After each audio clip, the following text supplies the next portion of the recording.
নয়নাকে propose করার আয়ুষের প্ল্যানটাকে এবার ভেস্তে দিয়ে দিল কুসুম। হ্যাঁ বন্ধুরা, ভিডিওতে লাইক দিয়ে দেখতে থাকুন। যে মুহূর্তে কিনা নয়নার কাছে হাঁটু গেড়ে বসে আয়ুষ নয়নাকে প্রপোজ করে এবং বলতে থাকে যে Nayna I love you, I love you, Nayna will you marry me. ঠিক সেই সময় নয়না যখন কিনা এক্সাইটেড হয়ে বলতে থাকে যে ও Ayush, I really love you, I love you so much, I love you too. ঠিক সেই সময়েই আয়ুষ যখন কিনা বলতে থাকে যে Nayna I have a special surprise for you. ঠিক সেই সময় নয়নার হাতে যখন কিনা সেই রিংটা বের করে আয়ুষ পড়াতেই নেবে, ঠিক সেই সময় কুসুম বলতে থাকে যে আর কোনো মতেই নিজেকে আমি সামলে রাখতে পারছি না। এবার যে করেই হোক না কেন এই নয়না নামক এই ছদ্মবেশী মেয়েটার মুখোশটা আমি টেনে ছিঁড়ে ফেলে দেবো। কত বড় মিথ্যেবাজি ঠকবাজ একটা মেয়ে, সেটা তো ছোটো সাহেবের জানা দরকার। নয়তো গাধার মতন যে কিনা গাঙ্গুলি গ্রুপ অফ কোম্পানিজের এম্পায়ার চালায়, সে আজই হোক না কেন এরকম ঠকবাজ মেয়েকে চিনতে পারছে না। এটাই না ছোটো সাহেবের ভুল। সে মেয়ে মানুষ দেখলে এরকম করে এতটা গলে যায় কী করে সেটাই আমি বুঝতে পারছি না।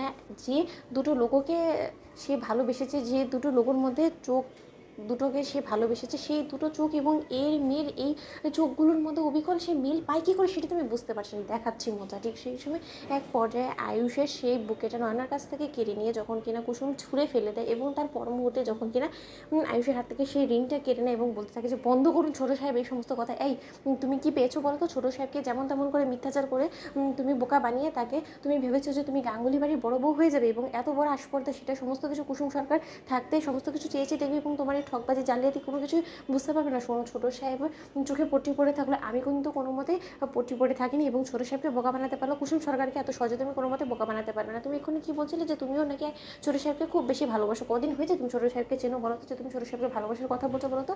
এবং ছোটো সাহেব আপনি এই মেয়েটাকে আজকে সবে মাত্র সামনাসামনি দেখলেন, তাতে করে আপনি দেবীমাকে কোনো কিছু না জানিয়ে আপনি গোটা পরিবারের কাছ থেকে আড়াল করে রেখে তাকে বিয়ের প্রতিশ্রুতি দিয়ে দিচ্ছেন। আপনার লজ্জা করছেন এই সমস্ত কিছু আপনি করছেন। এখন আশপাশে যদি কেউ এই ছবিগুলোকে একবার নেটে ভাইরাল করে দেয়, তার পরবর্তীতে দেবীমা যদি সমস্ত কিছু জানতে পারে, আপনি ভাবতে পারছেন যে দেবীমা কতটা আপনার উপরে ক্ষিপ্ত হয়ে যাবে? আপনি সেই সমস্ত কিছুর তরকা করছেন না। ঠিক সেই সময় আয়ুষ বলতে থাকে যে আচ্ছা কুসুম, বলো তো আমি আমার জীবনে কী করবো না করবো তাতে তোমার কি যায় আসে বলো তো? তুমি এতটা কেন ওভার রিয়াক্ট করছো বলো তো? এবং তোমার সাহস তো কম না, যেখানে কিনা আমি এবং নয়না সম্পূর্ণরূপে প্রাইভেসি মেনটেন করে আমরা এখানে এসেছি, আমরা একাকৃত সময় কাটাবো, সেই জায়গায় তুমি কাবাব মেয়ে হাড্ডি না হলে কি হতো না বলো তো? তোমাকে এখানে কি আসতে বলেছো বলো তো? আমি তো তোমাকে কোনো মতে ইনভাইট করিনি। আমি তোমাকে বলেছি যে আমার তোমার সঙ্গের প্রয়োজন আছে, তাহলে তুমি এরকম কেন করলে বলো কুসুম?